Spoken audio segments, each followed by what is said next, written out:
It is 9:30, so we'll go ahead and get this started. I see we've got our featured speaker here already, which is great. And that's fantastic. Dr. Val, thank you for joining us. Mark, thank you for joining us today. And I will call this meeting of the Coweta County Democratic Party to order. First item, as always, is our Pledge of Allegiance. So we'll change the virtual background to a flag. There we go. And please join me in the Pledge of Allegiance. I pledge allegiance to the flag, the United States of America, and to the republic for which it stands, one nation, under God, indivisible, with liberty and justice for all. All right. Thank you for that. All right. So the the agenda, I'm trying to think of a good way to do this. No, that's not going to work either, is it? All right. So basically our agenda, I'll read it out loud for what we've got. We've got the minutes report, the treasurer's report. For the business items, we'll talk about the committee elections. We've got Dr. Val Almonord, our 3rd Congressional District nominee here. Jamie Roberts is supposed to be joining us later. I see Christina on. She might be be able to take that spot for some updates on phone banking, a calendar update, Atkinson Arnold event update, some volunteering updates, absentee ballots, voting updates, and then a convention report before we get into a general Q&A. Is there anything else that we need to add to the agenda now? And go ahead and do that. Not seeing anything. Cool. We'll go with this then. Sorry, it's a little bit more scattered than usual today. We've had some craziness going on in our own house today. Anyway, all right. So the minutes for the 3 people that just joined us after this, I'll drop the minutes back in here in a second. I'll do it right now. But the minutes for the last 2 meetings are currently in the chat. The way that I want to handle this today is, take a look at them. If you need them in a different format, like PDF, just send a note in the chat, and I can transfer them over to a PDF file and get that going. But take a look at them. If you see anything that sticks out, you can drop it in the chat and let me know. You can send an email to chair.cowetadems@gmail.com and let me know. And basically, anything that I see is probably going to be accepted and corrected and put in there. These minutes were done by watching the video or watching the recording of the last meeting and then doing the narrative and doing that. Right now we don't have a secretary. That's why things are a little bit more, been catching up a little bit on stuff like that. But we're back up to speed and hopefully we'll be able to get these or make these a little bit more publicly available once they're finalized, and we can get a good flow going for that. Matt Thompson, I see your hand up with Zoom. What you got? Nothing. All right, well, Matt, I'm gonna go ahead and lower your hand then.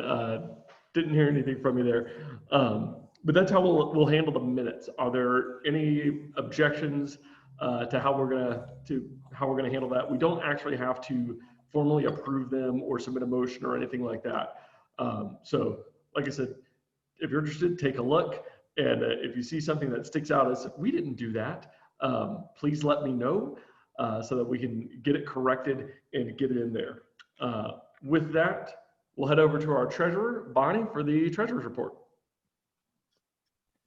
Good morning, everybody. Here's your September treasurer's report, which accounts for activity during the month of August. We started out with $2,430.55. We had deposits of $510 that included a $440 refund from the Noonan Center due to the cancellation of our face-to-face AA dinner. Our expenditures were basically normal routine business expenditures for the month, e-commerce, Zoom, and our website. So our total expenditures was $57.25. So our balance on hand as of September 1st was $2,883.30. All right. Just a reminder, because we're not meeting face to face, our donations and dues and donations have declined, you know, like everything else with COVID. You can donate online, and you can send checks to our post office box 276 Noonan 30264 is the zip code. That's the downtown post office. All right. Thank you, Bonnie. One thing to add, at the last committee meeting, we did authorize our Get Out the Vote committee $1,800 to spend. So at the October meeting, we should see a lot more spending going on. It's probably going to be through a variety of mailers and printed postcards and digital ads and all sorts of things to try to get people aware, get out the vote, and boost that turnout as much as we can. Are there any other questions for the treasurer at this time? Go back to the other view here. I don't see anything. I don't hear anybody. If you do have questions or concerns, you can raise hands, you can flail, you can just scream real loud and unmute yourself. Any method to get attention is a good method in this environment. Try it. Well, I'm afraid I'll just leave them. All right. What else do we have? Okay, so that was that. Oh, that's not working. That's not what I wanted to do. On spotlight, cancel the spotlight. Okay, cool. So the next thing we've got going on, committee elections. This is one of the big events we've got every year. We have to have our committee elections. They're supposed to be done within 45 days of the primary. Due to everything, we got some relief on that timeline. We're going to be holding them next month at our October general meeting. The way this is going to end up working is that everybody caucuses by their county commissioner district. So for instance, I'm in District 5. So I would caucus with the rest of the District 5 people, and we would elect 3 representatives to represent District 5. District 5 has 3 seats available. Every other county commissioner district has at least 4 seats available that are going to be up. So if you want to run, all you have to do is either be present and say, I want to run, or email me at chair.cowetadems@gmail.com and let me know that you want to run for county commissioner. We'll make sure you're on the ballot and that you've got that you're in the right district. If you want to vote, we don't have proxy voting, so you do have to actually vote. But that's a relatively easy, easy thing to do. So you have to be present to vote. You do not have to be present to be elected. In the past, these have not been terribly contested elections. So if you want to run, you're probably going to be in the committee. Well, what it does is we meet on Mondays, the Monday before a regular general membership meeting typically. So sometimes it's the last Monday of the month, sometimes it's the first Monday of the month. Just kind of depends on how that Saturday falls out. And we do the actual business of the committee. So all the things that require an actual vote and would need us to, some sort of committee or approval of the party as a whole, that goes through the committee, and the committee is the group that actually approve that. So for instance, $1,800 for Get Out the Vote money, that was approved by the committee at our last committee meeting. Now the terms are 4-year terms, and you'll be seated. We're having the elections in October, so you will be seated in November. And the first thing that you'll do as a new committee member is you'll look at the officers coming up for the next year. The officers have so your chair, secretary, first and second vice chairs, they all have 2-year terms and are elected by the members of the committee from the committee. It's important work. It's not a humongous time commitment, and everybody understands that. A lot of us are on it. It does good work, and if we're going to keep growing the party, we need a good, solid committee. And just as importantly, if you're in District 1, if you're in District 3, we need some representation from around those areas. So if you know people, if you know good Democrats that are outside of the downtown Noonan area, basically, encourage them to look at running for the committee and or to join the committee so that we can have those voices and we can do the good work we need to go forward and build this party and keep growing. Next election cycle is a redistricting cycle. We're going to need a strong committee to find candidates, to field those candidates, and to help win some of these races. And I keep harping on this, just as important. In 2021, we have municipal elections all across the county. In Noonan especially, we have about a 10% turnout. Those are opportunities where we can turn out just Democrats, like just people who vote in Democratic primaries in Noonan, and that's enough to make the difference and elect new mayors, new city council members. If we sweep next year, if we get the mayor and both city council seats that are up, we'll have a majority on the Noonan City Council, going from zero to hero essentially. So, and that is something that flies under most people's radar, but that's the kind of work that the committee hopefully will be able to focus on next year. And if we have a big group, we can expand that to not just Noonan, but to Moreland, to Sharpsburg, to everywhere in the county, and take advantage of those off-year elections with low turnout and actually win some seats that normally we wouldn't be able to win. That's all I've got for the committee elections. Are there any questions on, oh, and it's going to be done via Zoom. Basically, push people into breakout rooms via caucus. It's going to be a slight mess, but can't really help that very much.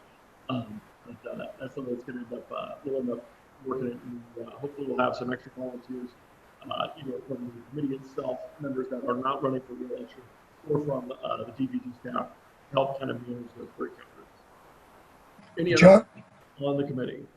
Chuck? Yeah, Dennis, go ahead. It's Dennis Thompson. Yeah, just a clarification on the number of people that will be selecting at caucus. Any vacancy is filled by the committee. So we should only be actually electing 3 at a caucus. Okay. In other words, a vacancy, I mean, I know this is a technicality, but, we want to make sure we do things right. I guess we could select somebody and then have the committee elect them or something. Probably we won't have 4 people anyway show up. But I just want to clarify that we should be only electing 3, and any other vacancy for the other years is done by is chosen by the county committee. Thank you. Yeah, that's a good point. Thanks, Dennis. Like I said, if we have multiple people show up and we have enough to fill all of those vacancies, I'll probably end up doing a special meeting of the committee so that we can seat everybody at the same time. Because otherwise, as Dennis pointed out, the timing wouldn't work out right. So don't let that discourage you from running. Just know if there are 4 vacancies and you're ended up being voted number 4, there will probably be some slight bureaucratic hoops to jump through to make sure we do everything right to make sure. But the goal is not to exclude people. If you want to serve and we have an opening, we'll do some vetting on you, make sure that you're a Democrat. That's the other rule. You have to be a Democrat for 60 days. If you voted in a primary, that's good enough. If you did not, we'll figure out, make sure that there's something going on, something we can show that, hey, you've either been contributing, coming to meetings, on the mailing list, something to publicly declare that you're a Democrat in the past 60 or sometime beyond the previous 60 days from that committee election. Thank you for that clarification, Dennis. Are there any other questions for the committee? Cool. The next item up for business is something that is awesome and dear to my heart. We have Dr. Val Almonord here with us. Dr. Almonord is our 3rd congressional district nominee. For those of you that were attending meetings last cycle, you'll know that that's what I did last year. Val, I know the trouble that it is. I know the difficulty that it is, and campaigns are brutal. If you missed the news last night, Kevin Van Osdol, who's running in the 14th district against Marjorie Taylor Greene, his personal life imploded during the campaign and has had to step away. He's having to move to Indiana as a result of a divorce, and so that district has fallen apart. These are tough. Me and Jenny had strains on our marriage. The people we ran against had strains on their marriages. Almost everybody I know that has run a race, including several veteran friends, not just Amy McGrath of Kentucky, but a friend of mine who ran as a Republican in South Carolina against Mark Sanford a few years ago. He and his wife almost had a divorce.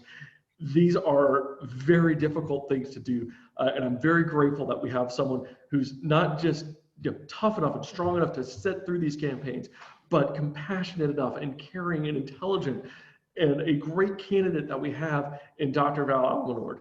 His campaign manager, Mark Akpaneye, is here. Mark is a veteran operative with experience in the Warren campaign and the Tomlinson campaigns. Hey, Mark, Mark, you can say it at school. Don't worry about it. That's Mark. He's great. Drop notes in the chat for him. Drop notes in the chat for Dr. Almonord. And with that, Dr. Almonord, I'll pull up the unmute button for you. There you go. And the floor is yours. Tell us why you're running, what you're doing, what we can do to help, and everybody else, think of good things to ask Dr. Val as he's giving his talk here. Thank you. Thank you, Chuck, for this wonderful introduction. Some of you I have the pleasure of meeting before, but not all of you. So let me tell you a little bit about me. I am from very humble origin. I was born in Haiti. I came to the United States in about over 52 years ago. I landed in Brooklyn, New York, where I went to high school, college. After college, I joined the Army. Then I transferred active duty. Then I transferred to U.S. Army Reserve so I can go to medical school. I went to medical school in Ohio, Cleveland, Ohio.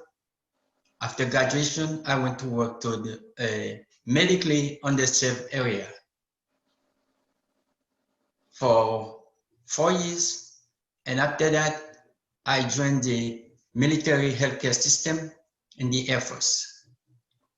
After 5 years, I transferred to Fort Benning because it was where I was pretty cold in Illinois. So my wife wanted better weather, so we decided to move to Fort Benning. I stayed in Fort Benning until I retired after 35 years of federal service. 2 years ago, I retired.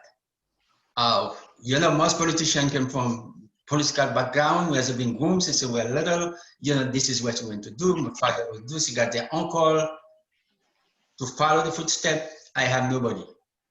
But I always been active in politics. I always been part of the Democratic Party. I serve as a vice chair. I serve as a delegate. I serve as a post member. But I could not be in front of the camera before that because if you are a federal employee, there are restrictions what you could do publicly as far as politics concerned. After my retirement, my goal was to go fishing because I love fishing. I play golf to some time, but I'm not good at it, so I stick to fishing mostly. And, you know, enjoy my grandchildren. But when I look around, I see the way this country is going. I say to myself, I have grandchildren. I don't like the way the country is going. What's the country going to be 25 years from now? 50 years from now? So I decided to put my 2 cents. I know my effort might not mean much, but maybe, just maybe, might help. I'm a public servant. I want to continue to serve the people of the 3rd Congressional District. As far as my stand concerned, I'm very concerned about healthcare, about the environment, about education, and about racial injustice. As usual, the virus, COVID virus coming in, it just shows us how bad our healthcare is. It just shows us a big disparity between the haves and the have-not, between the white and the brown and black people.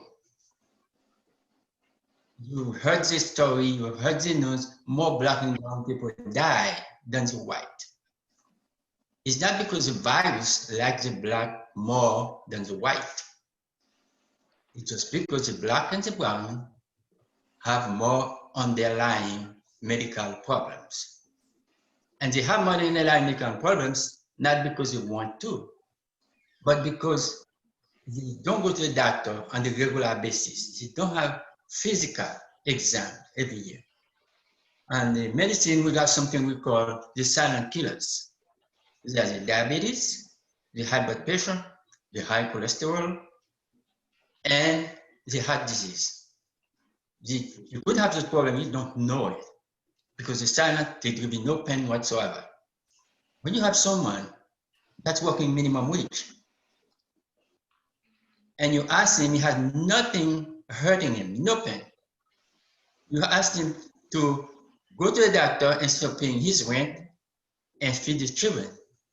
I don't think anybody wants to do that. You say, hey, I'm not sick. Why you go to the doctor for?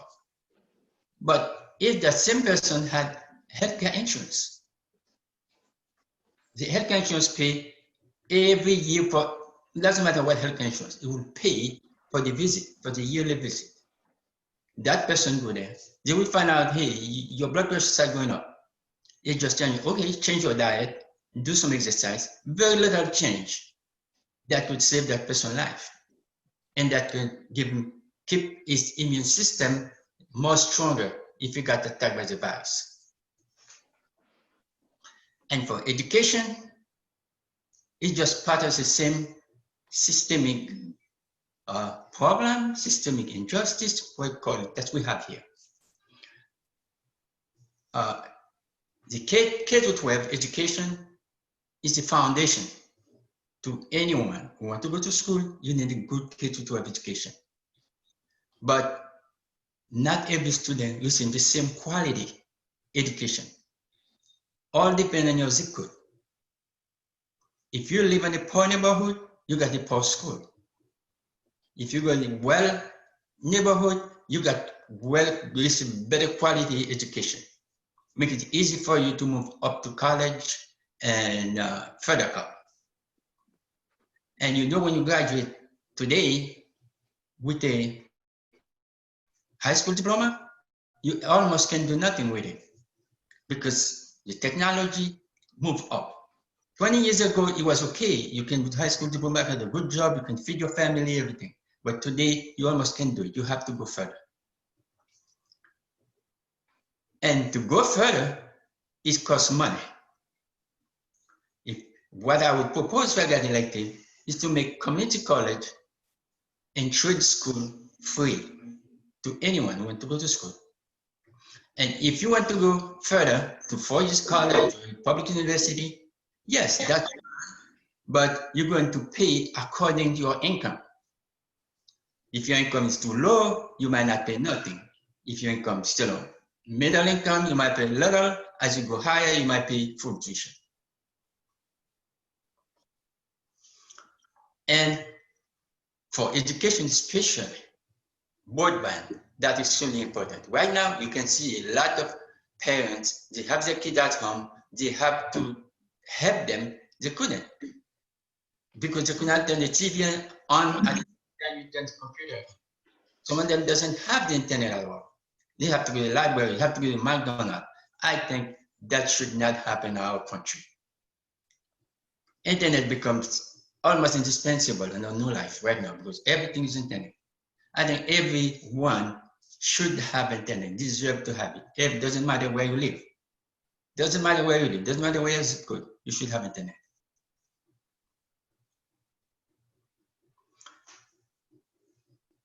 And racial injustice, I don't know where to begin. You see it is happening every day. Now, the big difference is it's always been there, but thanks to cell phone, they could not hide it too much anymore. For some reason, there always somebody got a cell phone, ready to take a picture of something that happened. But what police is doing is just a symptom of the systemic injustice. Systemic injustice permeated the whole society.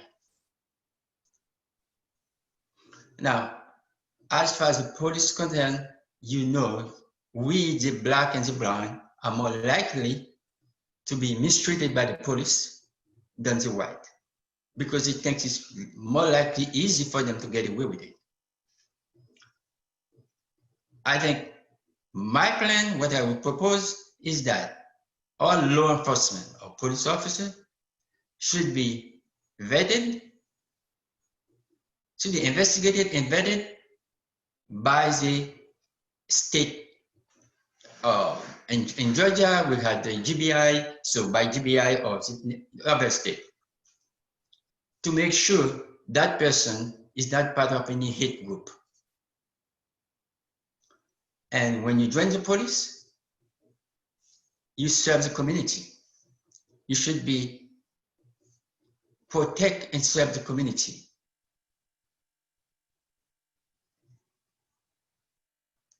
Each police officer, there should be a database where you put your name on it. And that database, whatever you do good is there, whatever you do bad is there too. And it should be public. And there should be different commission, different body investigated if you do something wrong to investigate you, not just say your brother in the same police department. And not the same DA that you work with it day and night. It should go, whatever result should be made public. And if you need to go to a judge, you go to a judge.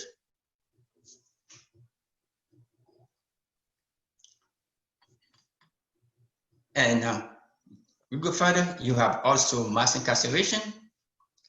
Well, that's a whole other subject. Why you we can see more black and brown people go there. Because first of all, when you arrest a young man, he didn't have enough money to pay the bail, or they make deal with him, he end up going to jail.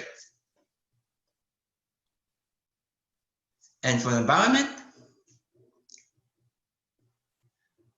right now, you can just turn on your TV.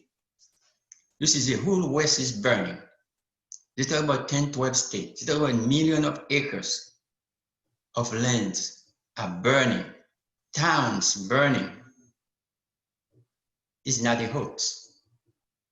We have to do something to save our country. We have to we cannot live this country the way it is. If you keep going like that, what will happen to our children? Where are they going to live? I think we should have to start reduce the carbon footprint. We have to start reduce the use of fossil fuel. There's a very easy way we can start doing it. We can start a good program of infrastructure, repair, rebuild. Repair or build or rebuild it. But green new way. The same people who work on the fuel industry right now, we can train them to work on different energy systems, like in solar systems, wind system, different energy, which is green energy. Hydro.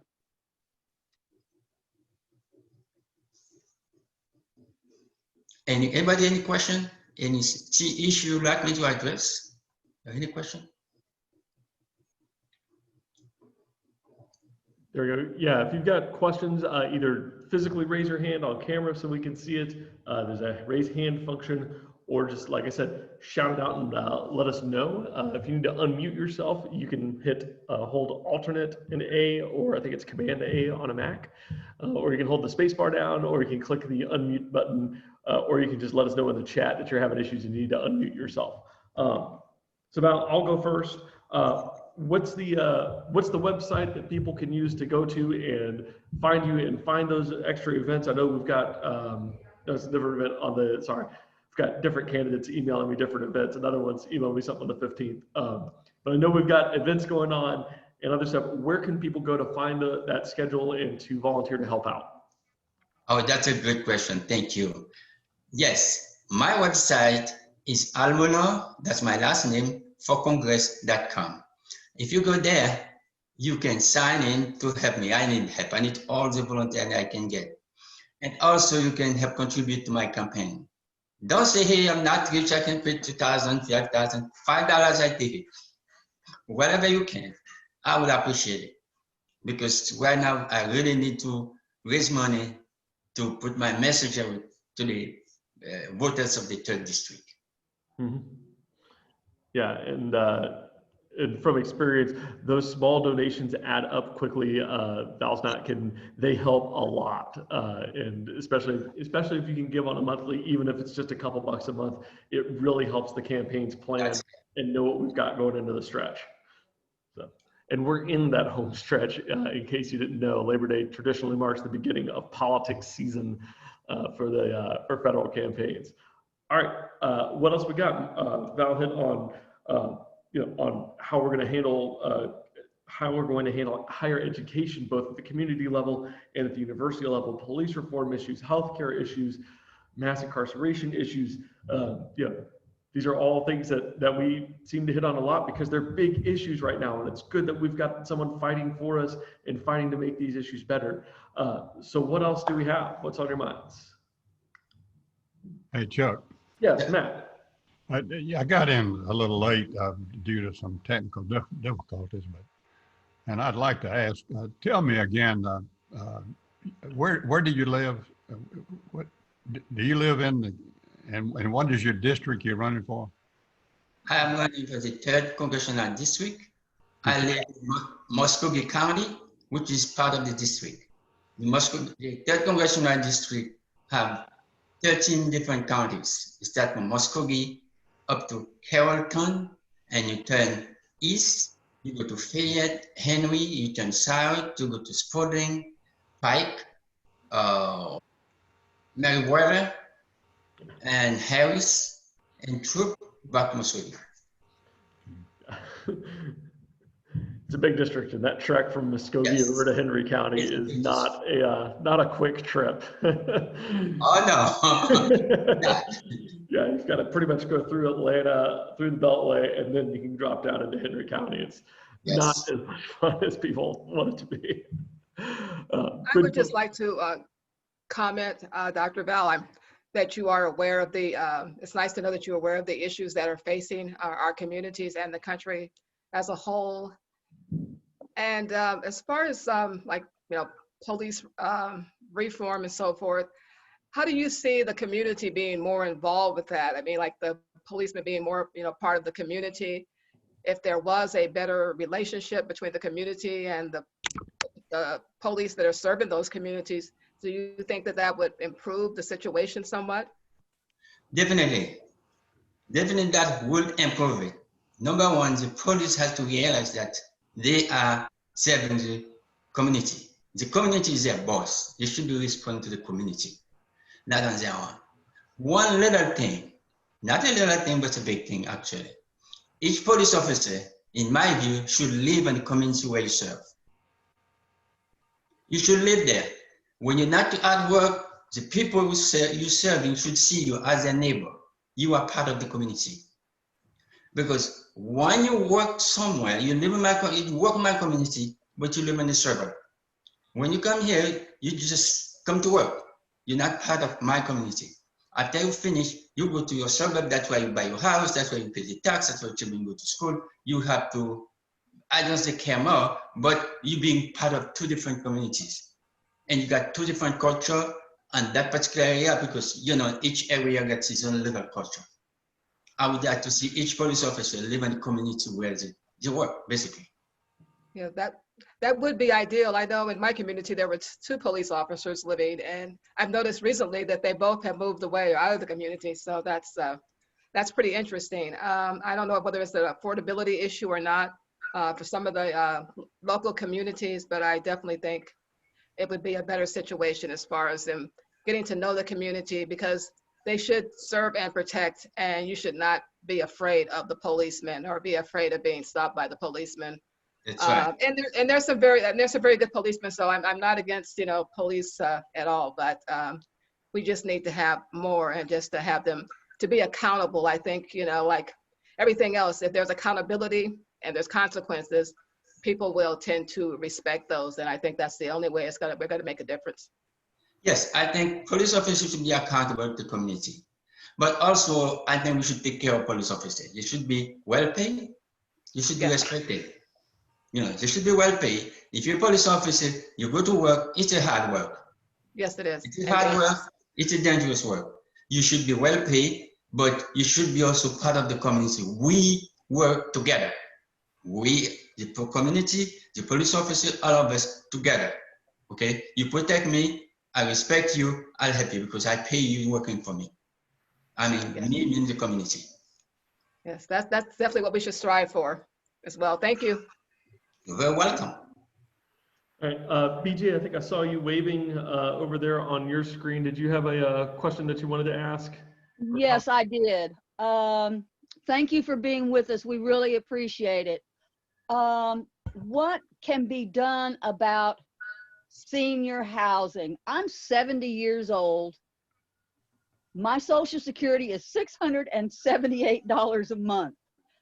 I can't even get into subsidized housing because the waiting lists are anywhere from a year to 3 years long. My rent is $759 a month. That doesn't cover my utilities, nothing. What are we doing to help us? Because I'm not the only one I know that's in this position. And now that with COVID, the jobs that I was doing to help supplement, because I have a $321 car payment. What is being done where we've got some kind of relief? Because after this year, when my lease is up, I'm probably going to be living in my car. How do we get help? That's a question. That's part state, part federal question. And I think last week I was speaking to someone in New York about senior citizen housing. And it was not an official, but it's there. We had a conversation. We come around. Before we go there, let me tell you something about Social Security. Right now, that's a little amount you have. You get there, we don't know how long you're going to get it if Trump got his way. Exactly. Because when they said Trump said payroll tax cut, what happened? In 2019, the payroll tax cut means more money on the person you're working for, okay? That's money received, he has to be paid in 2020. But that money don't go to Social Security because that's how Social Security continue to receive money. But in 2020, when that person got that money, he has to pay tax on it because that money is from 2019. After he pay tax on it, he still don't have to reimburse that money. Now, that's kind of catch-22 Trump play with his Social Security. But for your question about housing, I think the best way to do it is to have subsidized housing for seniors, not a few that you have there. We have to understand, as the year go by, the senior, we got more senior, much more people live longer, retired, we need more. We worked all our life, we pay taxes. At this point, there should be subsidized housing built especially for seniors. I know the federal government can give the money, but it's the state that have to build it with the help of the federal government. But the federal government say, okay, this money is designed for that. I mean, you got Secretary of Housing, Ben Carson. I don't know what he's doing, if he pushed for it or not, but I never heard him say anything about pushing for it. And if I get elected, He didn't. before I get elected, I am a senior citizen too. If I get elected, I will push for it. I will push protect Social Security. I will push for senior housing. Thank you. You're very welcome. Yeah, and thank you for that question, BJ. That perfectly highlights why politics matters and why people like Val and myself get into these races, because we know that what we do, what laws we pass have a direct effect on people and immediately can change people's lives for the better or for worse. So when you find people who say, oh, I don't want to vote, or oh, it doesn't matter, or oh, whatever excuse they're given. Remind them of the stakes, remind them how immediate these impacts are and how much that vote can matter. Because especially in Georgia, if we elect 2 Democratic senators in Georgia, we're changing the country for the better immediately, no matter what else happens in there, because we'll have the Senate and we'll be able to make those changes and, push them up and get them approved. And that's why we do this. That's why we're here. Okay. Good to see you well, by the way, Chuck. Thank you. All right, Chuck, let me say one more thing. Absolutely. Joe Biden, we're working hard to elect Joe Biden, but Joe Biden cannot govern by himself. He needs the House, he needs the Senate to govern. You see what happened to Obama. First 2 years, he's fine.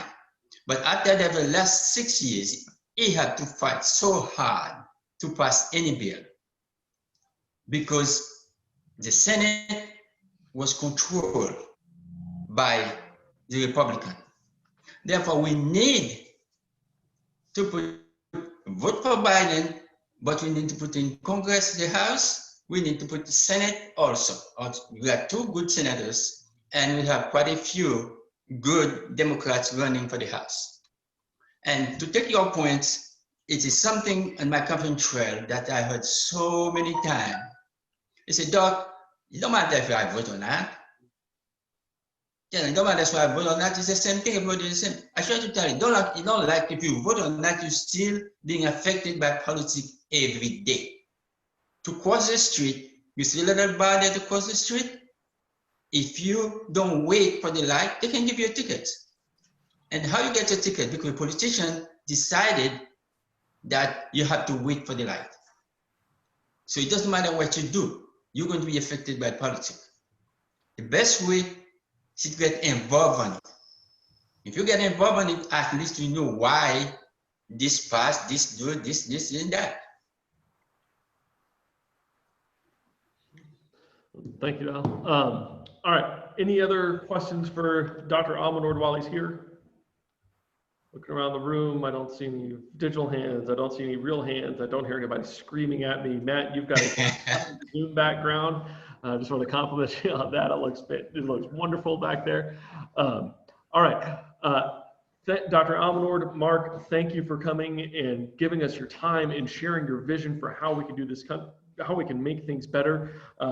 Almonord for Congress is the website. Go there, give them some help, give them some love, share the message on Twitter, on Facebook, on whatever social medias you've got. And most importantly, go out there and vote and get your friends to go out there and vote with you so that we can elect great Democrats, flip the House and flip the Senate. All right, next item, and Mark and Val, if something comes up and y'all need to hop back in, just let me know, either reach out or yell or however you want to get my attention. And thank you very much. I appreciate it. And I have another Zoom call. I'm going to click out. Yeah, be that busy candidate that we always strive to be. Thank you very much, Democrat. Thank you for your help. Thank you, Val. Bye. Bye-bye. All right, I don't see Jamie Roberts in the chat, and I know one of my other friends who's helping the Legislative Victory Fund is doing data entry right now from their phone banking work over the last week. So we're gonna kind of just skip on and go to the calendar update. We do have a fair bit of changes here on the calendar. Let's see, I think this is the right one that I've got. I'm gonna share my screen here so we can kind of all be on the same page. So here we are in September on the second Saturday instead of the first Saturday because of Labor Day. We've got a little bit over 50 days to go to the election, but we've got 3 days until the first absentee ballots start being mailed out. I'm supposed to get mine by, I think, within the next week, according to the My Voter page. So voting is starting. It's already coming. Ballots are going to be printed on Tuesday.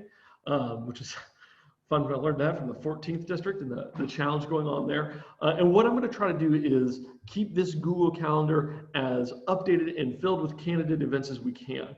When campaigns send me stuff, I generally will slap it on there. It shows up here. It shows up on our website. Our website has a kind of a rolling list of calendar, which just takes all of this information and puts it on there in a slightly more digestible form. If it's a Zoom meeting, there's going to be a Zoom link for it. If it's an in-person meeting, for some reason, there's going to be times for that. Some of these aren't necessarily open. A lot of the Biden calls are more for leaders. I probably should mark those not public. But we do have a lot of stuff going on. This doesn't show all of the phone banking events going on, though. And that's something that I was hoping Jamie would be able to be here to help us out with. But we have constant streams of them going. If you open up your website and go to mobilize.us / Georgia Democrats, right up here. So mobilize.us / Georgia Democrats. That will take you to the big Georgia Democrats list of everything we've got going on. We can sort the Mobilize page out. There we go. We can sort the Mobilize page through location, and it'll show stuff going on in Noonan. Hey, look, we've got phone banking going on this afternoon. These are organized by Cindy personally and by Jamie, the Sizzling Saturdays that they've been doing. They started this a couple weeks ago. They're doing it every other week and going from there. We've got stuff all across. If you want to branch out or you know people in Carroll or Fayette or anywhere else that you want to call, go ahead and do that with the volunteering. Some of the other big continuing phone banks, there's virtual phone bank training here. If you've never done a phone bank before, it's pretty simple. We've got a couple different methods we use. One is called True Talk. That will connect you just to a person who actually answers the phone. The scripting on that program is a little bit jankier. You've kind of got to run it through someone a couple times before you really know all the options. But you would talk to the person that shows you the script based on their response. You click on it, and then it gives you that next round of questions to ask them. We're mainly calling Democrats and making sure that they're getting absentee ballots and going out and voting. So you shouldn't be getting a hold of hostile Republicans or anything like that that's going to drive your blood pressure up. It should be people that are all on the same page. And for the most part, it's going to be, yes, I've ordered my ballot. Yes, I'm planning on turning it in. Yes, I know how to track it and do all that. Some of the other stuff, and this is, so the Flip Georgia Blue page I've got up here, we'll be posting this one on the page as well. This is sponsored by the Legislative Victory Fund. A very good friend of mine named David Smith, who if you've never met him, he is just a little ball of nuclear powered redheaded energy when it comes to campaigning and all of that. He's heading up the Legislative Victory Fund. This is the Democratic Party of Georgia's action committee for winning the Georgia State House. And going into a redistricting year, that's critical. The odds of us winning the Senate are somewhere between nil and none, unfortunately, in the state house level. But we do have opportunities to flip the Georgia State House. It's a tough road. There's a lot of work to be done. A lot of seats to defend, including Bob Trammell, who's my representative and is in the fight of his life now. He's the #1 legislative target in the country for state house races. But if we can hold what we've got and give Bob about 14 more friends under the Gold Dome, when redistricting comes around, we're actually going to have fair districts.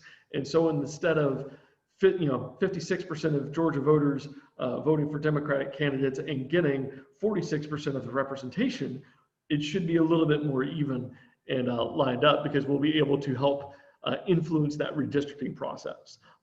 Like I said, this is the Legislative Victory Fund. They're focused on state house races and winning those. You'll be calling, these may be a little bit more swing voters. So it might be a little bit more challenging, and you'll be calling people in districts that aren't necessarily in ours. Unfortunately, the candidates we have, Bob's in a very competitive race. Unfortunately, the districts are drawn such that Jill Prouty's race is not supposed to be very competitive. Fred Robner's race is not supposed to be very competitive. And then Lynn Smith and Matt Brass are running unopposed.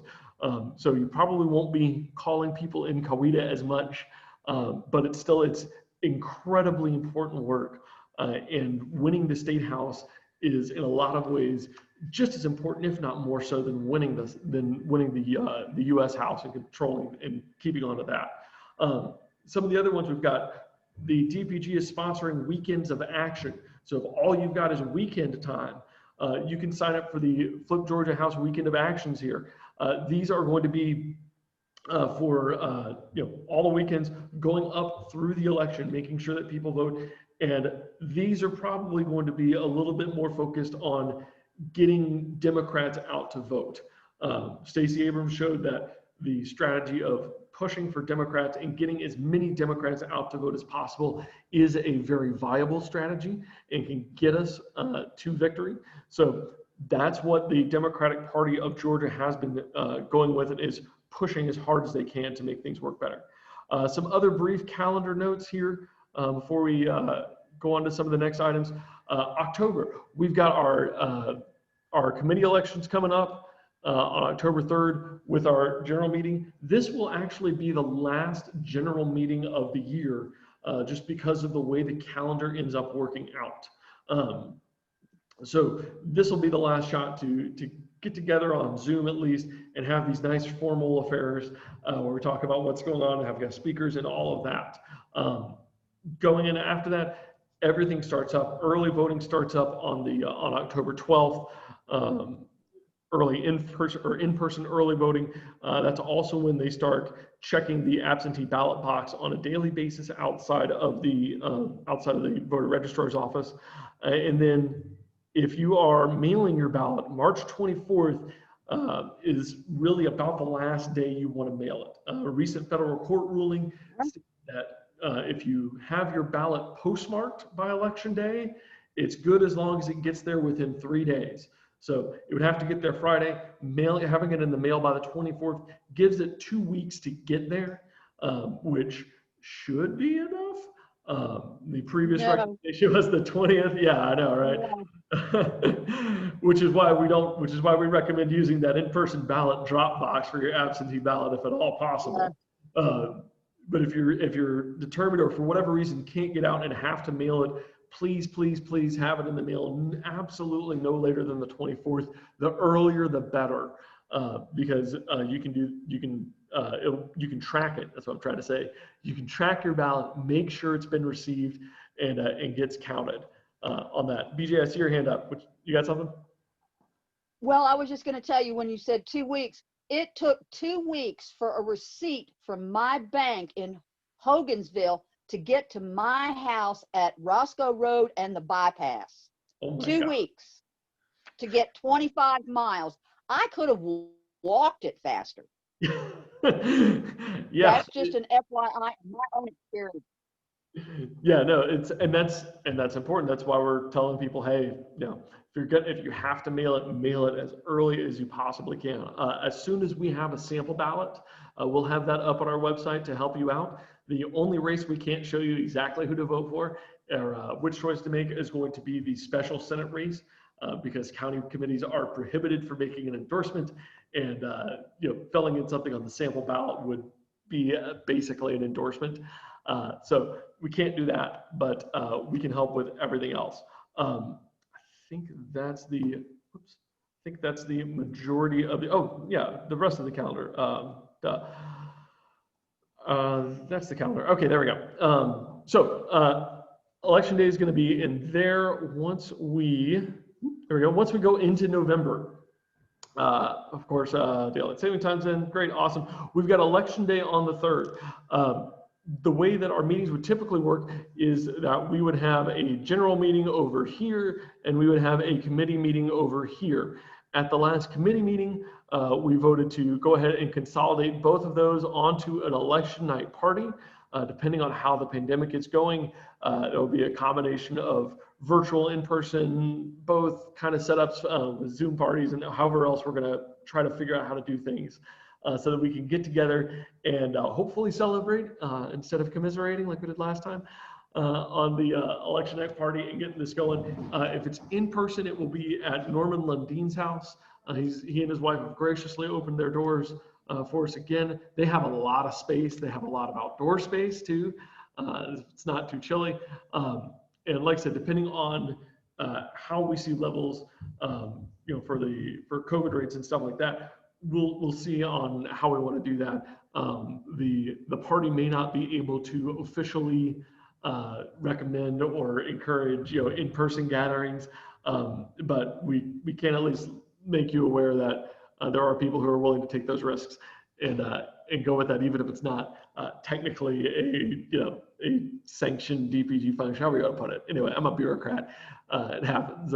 There's a I get confused when we have different forms with the same form number on them, and get all sorts of aggravated about that. Anyways, so November, we will not have a general meeting because it would be right after the election. We're not having a committee meeting on that Monday because it would literally be hours before polls open, and there's just not a whole lot of decisions you can make that would really make an impact at that point. I've got a bunch of Biden for president things that repeat for some reason that need to go away. And then November is going to be a little bit more of a light month holiday. And then Monday, November 30th is the last real CCDP event, I guess, for the year. This is going to be the final committee meeting of the year, probably going to be via Zoom. This is also when we're going to elect officers. There is going to be a lot of turnover this coming year, both just in membership, but also with subcommittee chairmanships and possibilities for that. If you want to help head up our finance subcommittee, our get out the vote subcommittee, or not get out the vote, our candidate recruitment subcommittee, our get out the vote subcommittee, our membership and outreach subcommittees, it's easiest if you're a committee member already to do that, because it just removes a formality step in the meetings when you want to talk. But these are the important, that's the legwork that we should be doing every year. Finance is raising money, so we can maybe get a building so that we can have these candidates support, so we can find candidates, and more importantly, so we can support those candidates, especially in the local elections where a small amount of money can make a really big impact on people's lives. Our membership and outreach is currently headed up by Tom Finnegan. It handles all of the social media aspect of things. We're trying to make it as easy and efficient as we can. It also handles non-political outreach events. So, if you wanted to just get people together at Alan Jake's and just talk over drinks and, plan or discuss or have a, group like that, that's something that would be, we can do through the membership and outreach, and just let us know and we'll get it on the calendar and let people know about it and go with that. Our Get Out the Vote is headed by Cindy personally. She's doing a bang up job right now.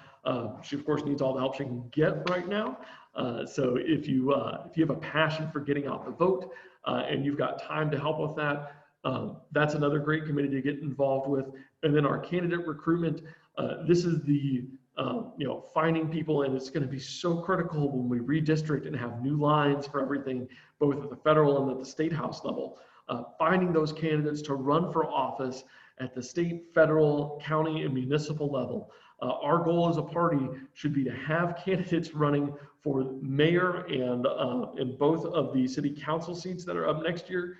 And then when the 22 elections roll around, not just have a congressional candidate and state house and state senate candidates, but have county commissioner candidates for every county commissioner spot that's open, and ideally expand that out into some of the other elected positions, the county coroner, the tax assessor, the localer offices that are much more of a job than a politics type position. They are still partisan elected positions. And they matter. So electing Democrats to those positions puts Democrats in office. It gives a good face. It also lets those policies be influenced because there are, as a director, you have the ability to not change the law, but there are priorities and allocations and things like that you can do. And if you're prioritizing Democratic causes within the law versus prioritizing Republican causes, it's going to make a difference and make everybody's lives a little bit better. So that's that. In December, there's nothing. I don't know why that general meeting is still there. Now it's not. There we go. So December, we have nothing on the calendar. Thank you, BJ. Yeah, the glories of being chair, you have access to the calendar. December is going to be a month off. Once we have that county committee meeting, the officers will be figuring out what's going on and how we're going to work through. We have, like I said, we have at least a secretary position open up. All 5 officer positions are up for election. So if you join the committee and you want to, be the chair, hey, cool, go for it. We'll have discussions and the committee will vote on it and decide who they want to lead us into that next election cycle through the 2022 year. And then things will start back up again in January, probably not January 2nd. We'll probably slide that back a week. I'll have to add that to the schedule. But we'll start back up again in January, get the cycle moving again. And like I said, get geared up for what's going to be very important municipal and local elections there. As far as other calendar events, if you have something going on, or if you're working with a candidate and they have something going on, please let me know. I've been looking and trying to figure out a way to do like a submit an event form on Google Calendar. If you know how to do that, let me know. But otherwise, email me, I'll put it on the calendar, and then that populates onto the webpage and shows people how that works. Kind of in the same vein as calendar updates, Bonnie mentioned earlier that we got a refund from the Atkinson or from the Noonan Center because we can't do our in-person Atkinson Arnold dinner. The good news is we're trying to do something via Zoom. We're getting, we've gotten commitments from pretty much all the candidates, even surrogates for Joe Biden are expected to be able to drop in and talk with us. We're going to be doing it October 1st at 7 p.m. We're going to be simulcasting it on YouTube as well as on Zoom. If you want to be involved on the Zoom call though, and you want to be able to ask questions or participate or interact with the candidates, that sort of thing, we have a ActBlue ticket page set up for that, actblue.com. And if you look for Coweta-AA, it'll take you to our Atkinson Arnold candidate event page. We have 90 tickets allocated right now because our Zoom chat holds 100, and that way I can at least filter through who I have to kick, which of the candidates I have to kick out to keep us underneath the 100-person Zoom allocation. But if you want to attend, please buy a ticket. This helps get out the vote. The money goes directly to that. There's almost no overhead. This helps the party run, not just this year, but in the years to come. And also lets you set up recurring donations or other donations. Okay, that's all correct. Going through that.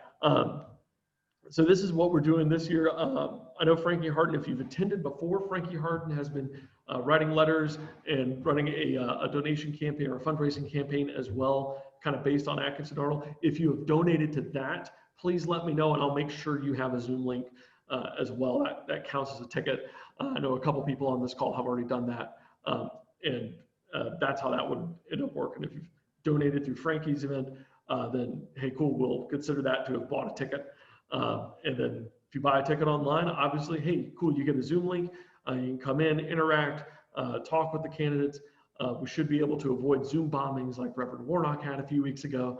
And then if you can't make it, you can donate anyways, and then catch the replay on YouTube that we'll be able to put up and both simulcast and on-demand replay for that. All right, some volunteering stuff. We've kind of went through the volunteering calendars and the events we've got there. The big thing for that is if you go to mobilize.us/Georgia Democrats, that's going to be all the main Mobilize events being set up. If you have ideas or you want to do stuff, talk with Cindy personally. She's our absentee coordinator. If you don't have her email, let me know and I'll link y'all together. We do have actually something going on today for one of our local candidates. Jill Prouty, our candidate for House District 72, is having a Wings and Things postcard party at Wings and Things in Sharpsburg today from 3 to 5 p.m. out on the patio at Wings and Things in Sharpsburg.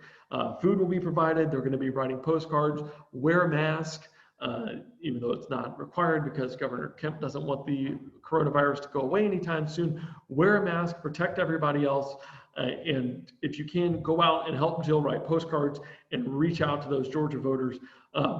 Again, her particular race is extremely challenging, to put it mildly, but if we can turn out people in her district and reduce that margin and make it a closer race, that's going to turn out people for the Ossoff race. That's going to turn out people for the Georgia special. That's going to turn out people for Joe Biden.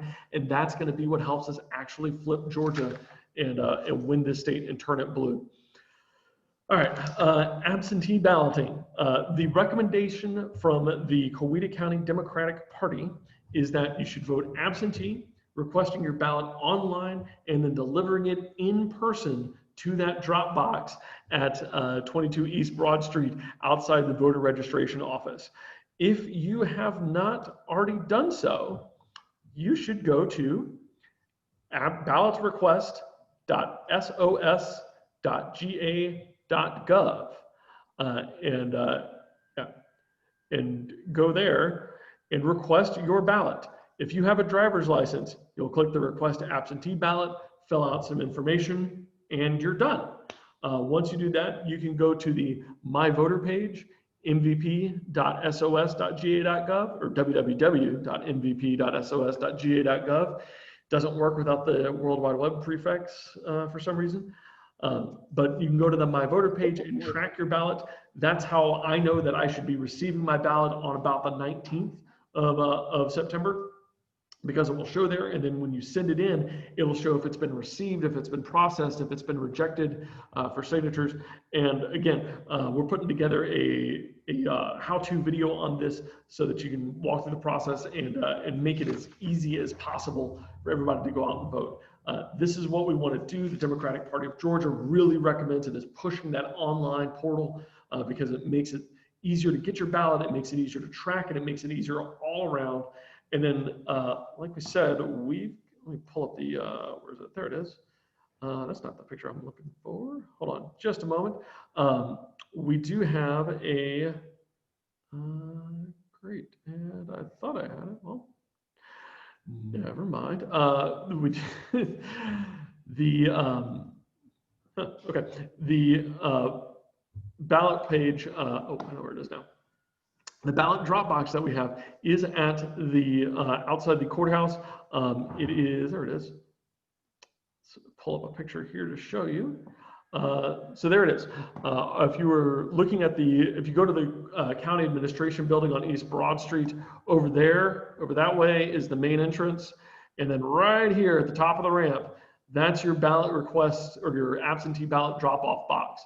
So this is the voter registration office right here. You'd walk up the ramp, drop it off, and if you're concerned about people coming in, there's a security camera right there that is just staring straight at it for 24 hours a day, 7 days a week. So Hal will watch your ballot and keep it safe. If you're really concerned, wait until early voting starts and then drop it off because they empty it every single day during early voting periods. For those of you who haven't worked with our county elections office, they're interested in getting 100% turnout. They want everybody to vote. They want every vote to count. If there is a problem with your ballot, they will call you as long as you give them a phone number. So we are very fortunate that we have a caring and focused county registrar's office. Like I said, if you send in a ballot and forget to sign it, they'll call you and tell you you forgot to sign it and get it going and get you back in there. You can go in and sign it.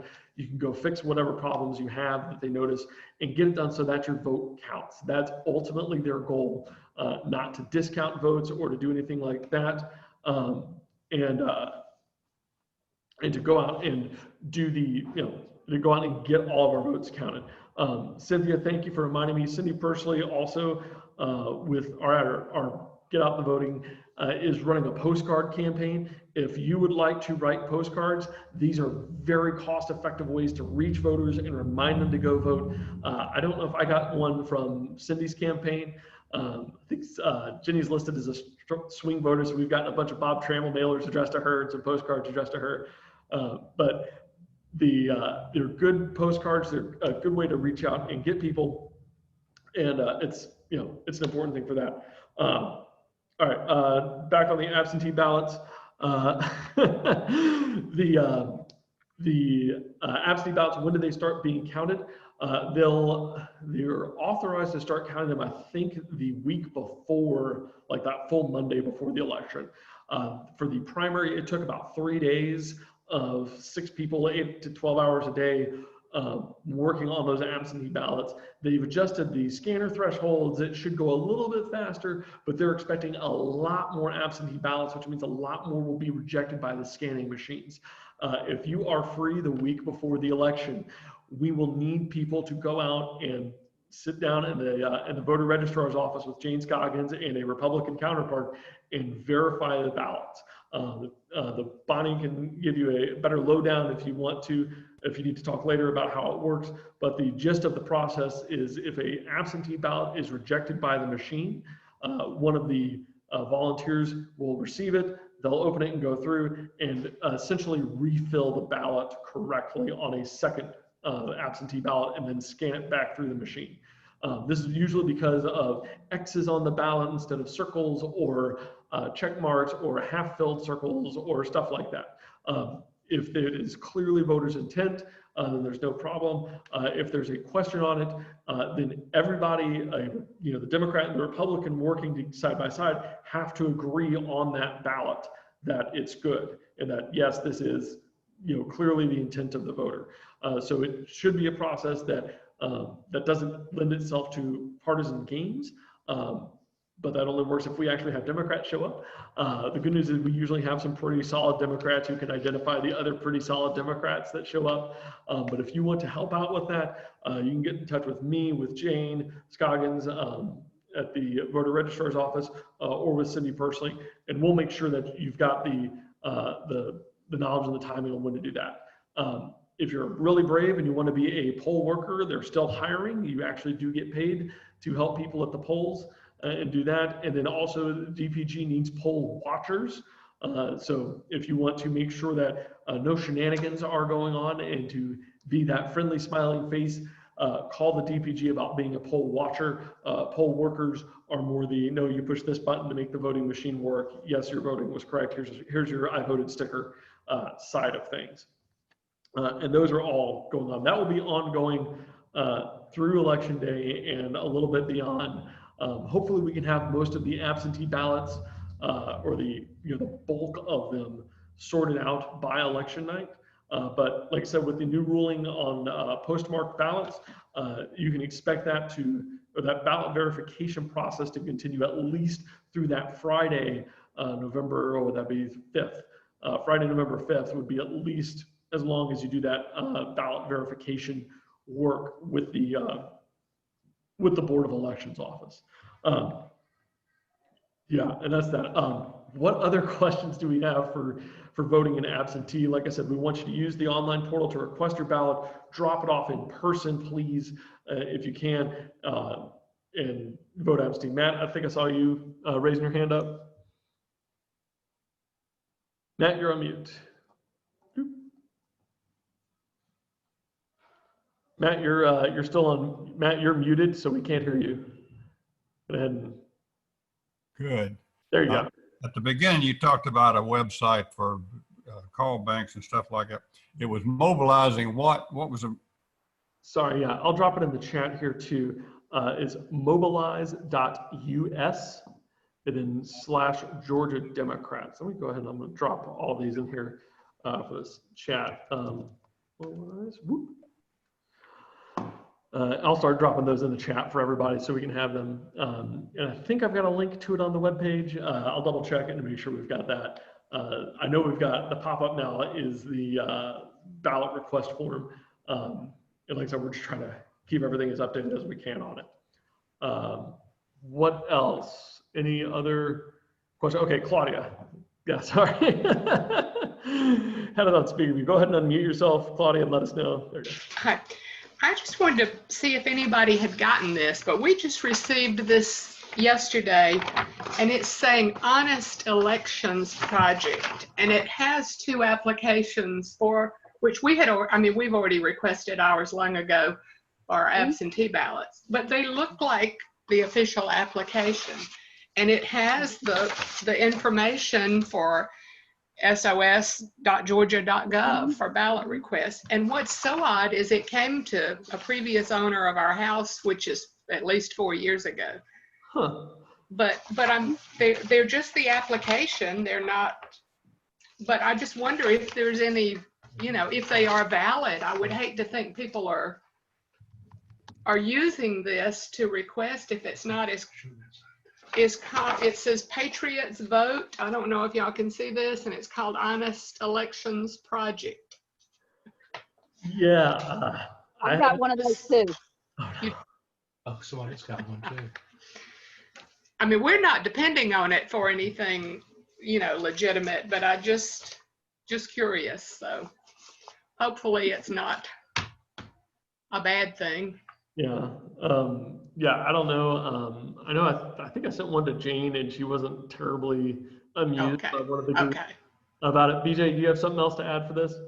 Yeah, I had already sent in for my absentee ballot because I didn't do the mail thing. I called them on the phone and talked to the woman personally. I said, I want to vote absentee. What do I need to do? She took all my, my vital statistics, driver's license, yada, yada, yada, and mailed me out one. And I dropped my absentee ballot already in the box. I mean, not the ballot, but, the request for a ballot. And I can't get the SOS portal to work. But a few days after I had done that, I got the same thing that looked like a legitimate thing coming from the Secretary of State. And I thought, what the hey? I said, I've already put in for it. What's going on here? Because I thought, oh, that chicken, you know what? So, get us to put in 2 absentees. No, we're just going to throw both of them out. And that way they can get a lot of people off the rolls. So I called back to the Board of Elections office and talked to the lady again. And she says, no. She says, honey, she says, we already have your absentee ballot request. We're going to be mailing them out. I forget, she said September something or other. And you're on the list to come out, yada, yada, yada. So she says, you can just get rid of that. She says, there's a lot of groups that are sending those out. And I'm thinking that's part of a scam to get people to request too, so that they can show that it's a fraudulent in air quotes election. Yeah. Well, that's my personal gut feeling, which my gut where this is concerned has never been wrong. I got something also in the mail. I'm not sure what organization, but I did the same thing. I called the election office and confirmed that, I am on the absentee ballot list, and that they told me to ignore it and dispose of it as well. I can't remember the group though, but yes. Yeah, there's a bunch of groups she said that were putting these things out. Yes.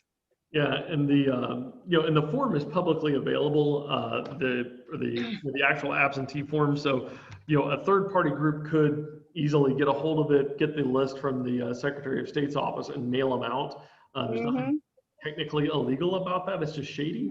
But yeah, the risk is this: if you submitted something from with either slightly different names or a slightly different signature or anything like that, the Secretary of State would probably try to invalidate your registration, or could be brought up to try to invalidate the registration on that.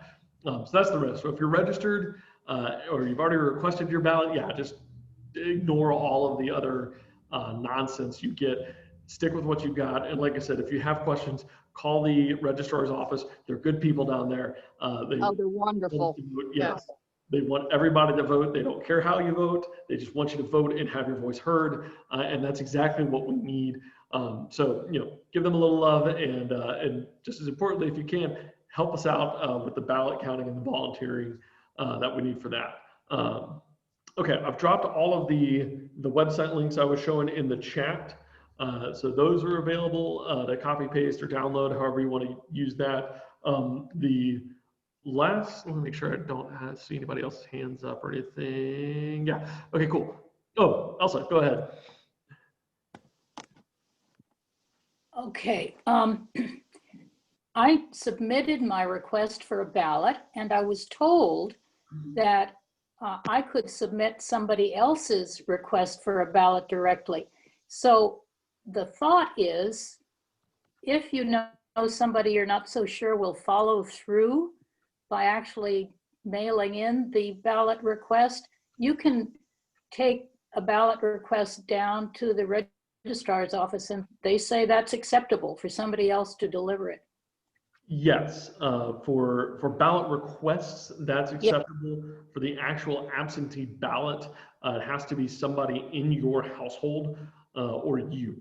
So no, I was just talking about the ballot request, because if we know people who perhaps don't have the ballot request, we might provide it to them, and then we could deliver it ourselves to make sure those steps are followed through. Thank you. Right, yeah, and that's something that, that we want to do, and that's part of the reason why we're emphasizing the use of that online portal, is it kind of does all that automatically. It takes, there's nothing to send in, it's automatically sent in, and it's quick and efficient. All right, double check here. I don't see any other hands or rooms that are on fire. Okay, so the last thing that we had on the agenda was just a quick convention report. The Coweta County delegation had 2 of the 4 representatives for the 3rd Congressional District. Myself and Jennifer Garcia were both delegates for the convention across America, which was done through a lot of Zoom like this. It was unique and different, but still it was a great event. If you had other things to do on your Monday through Thursday nights, then watch 2 hours of speeches and really well produced videos, to be quite honest. We've got some of the highlights up on the website. The Joe Biden YouTube channel has all of the speeches up, and they're all, we've got a lot of great diversity. If you missed the convention roll call, we went all across the country. Everybody was filming the vote casting and the roll call from different spots in their areas. Chair Williams was filming outside of the John Lewis mural in Atlanta for us. And it was a great example of what the Democratic Party brings. We bring a ton of diversity, we bring a ton of different views, and we show that when we combine that and get a common focus, we can do amazing, great things. So our convention was a success by all standards, from what any of us can tell. And like I said, if you missed the speeches, we've got the big speeches up on the website. The rest of them can be found on the Biden for President YouTube channel. I think he's got a playlist with every speech from the convention from everybody on there. There were a lot of really great speeches and a lot of really good reminders to why we fight, why we're Democrats, and it just highlighting the kindness, the empathy, and the compassion that Joe Biden is bringing to this campaign, and that hopefully all the rest of our candidates can follow through with on. And that's the end of the scheduled items, and it's almost 11 o'clock anyways. If there's anything else that needs to be brought up, now is a great time. Gotta go. I'm seeing head shaking now. Oh, okay, BJ, yeah. Some of us, like me, my computer is on the fritz, and of course not working since March. We don't have the funds to get it fixed. So I'm doing everything on my telephone. What is the trick to getting into the Secretary of State's thing to check on whether your vote was counted or not, and that kind of stuff? Because I have tried to get through there in that portal and cannot get through at all.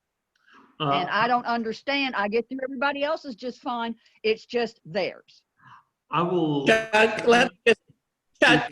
let me just say, while the meeting was going on, I used my phone to verify, since I had to change my license and right to make sure that having a license change to affect my voter registration.